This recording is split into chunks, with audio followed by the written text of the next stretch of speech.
ओम नमः शिवाय। देवों के देव महादेव इस महीने सबकी झोली में खुशियां भर देना, जिसकी जैसी मनोकामना है वह सब पूर्ण करना और सब पर अपनी कृपा हमेशा बनाए रखना। भोलेनाथ का प्रिय महीना सावन चल रहा है और कहा जाता है कि इस महीने में जो भी भोलेनाथ में जितनी ज़्यादा श्रद्धा रखता है, जितनी ज़्यादा श्रद्धा से उनकी पूजा अर्चना करता है, तो मान्यता है कि भोलेनाथ उनकी सभी इच्छाएं शीघ्र ही पूर्ण कर देते हैं। सावन के महीने में भगवान भोलेनाथ को कांवड़ भी चढ़ाई जाती है और कांवड़ के संबंध में एक नियम का पालन करना होता है कि कांवड़ को जमीन पर नहीं रखा जाता है। जब कांवड़ लाकर जल हम भोलेनाथ को अर्पित कर देते हैं, उसके बाद ही हम कांवड़ को जमीन पर रख सकते हैं। और अगर किसी कारणवश आप कांवड़ लेने नहीं जा पाए हैं तो उसमें डरने की या चिंता करने की कोई बात नहीं है। आपके घर में जो गंगा जल है उससे आप शिव जी का अभिषेक कर सकते हैं, कथा सुन सकते हैं, शिवरात्रि का व्रत रख सकते हैं, सोमवार का व्रत रख सकते हैं और पंचामृत से भी भोलेनाथ का अभिषेक कर सकते हैं। अगर आप पूरी सच्ची श्रद्धा से भोलेनाथ का अभिषेक अपने घर में ही करेंगे तो भोलेनाथ आप पर अवश्य ही प्रसन्न होंगे।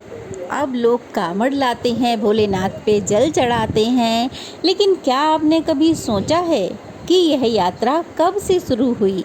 वह पहला कांवड़िया कौन था जिसने कांवड़ लाकर भोलेनाथ पर जल अर्पित किया, जिसने सबसे पहले भोले बाबा का अभिषेक किया और तभी से यह परंपरा चल पड़ी? तो इसके बारे में एक पौराणिक कथा प्रचलित है।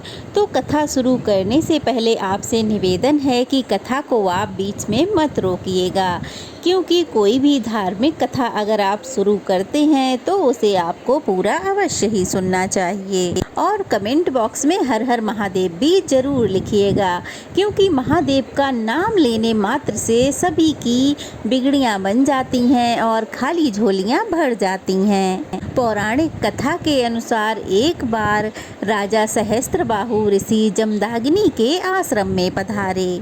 ऋषि जमदाग्नि ने उनका बहुत अच्छे से स्वागत सत्कार किया, आओ भगत की, उनकी सेवा में किसी प्रकार की कोई भी कमी नहीं होने दी। इतनी सेवा भाव से सहस्त्रबाहु बहुत प्रसन्न हुआ, लेकिन एक सवाल उसके मन में था। वह सोच रहा था कि एक साधारण सा जीवन जीने वाले यह ऋषि उसकी इतनी सेवा, इतनी आओ भगत कैसे कर पा रहे हैं। राजा के साथ साथ इतनी बड़ी सेना के लिए वो खाने का सामान इतनी जल्दी कैसे जुटा पाए।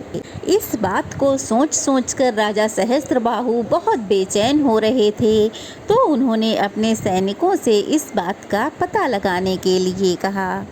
तब कुछ देर के बाद राजा को पता चला कि ऋषि जमदाग्नि के पास एक कामधेनु नाम की गाय है। उस गाय से जो कुछ भी मांगो वह शीघ्र ही मिल जाता है। अब जब राजा को यह बात पता चली कि उसी गाय के कारण ऋषि सब सामान जुटाने में कामयाब हो पाते हैं, यह बात सुनकर अब राजा के मन में लालच हो गया और वह लालच था वह कामधेनु गाय को हासिल करने का। राजा सोचने लगा, ऋषि तो साधारण जीवन बिताते हैं, तो यह गाय उनके पास रहने का कोई औचित्य नहीं है। इस गाय को तो मेरे पास राजभवन में होना चाहिए। और यह बात सोच सोच के राजा के मन में गाय के लिए बहुत ज़्यादा लालच आ गया। तब राजा ने ऋषि से कामधेनु मांगने का निवेदन किया, लेकिन ऋषि ने कामधेनु गाय देने से बिल्कुल भी इनकार कर दिया। जब ऋषि ने गाय देने से मना कर दिया तो राजा को बहुत क्रोध आया और क्रोध के कारण उस राजा ने गाय के लालच में आकर ऋषि जमदाग्नि की वहीं पर हत्या कर दी। अब ऋषि की हत्या करने के बाद राजा कामधेनु को अपने महल में ले गया। भगवान परशुराम को ऋषि जमदाग्नि का पुत्र माना जाता है। जब परशुराम जी को ऋषि की हत्या की बात पता चली, साथ ही यह भी पता चला कि वह राजा कामधेनु गाय को भी अपने साथ लेकर गया हुआ है।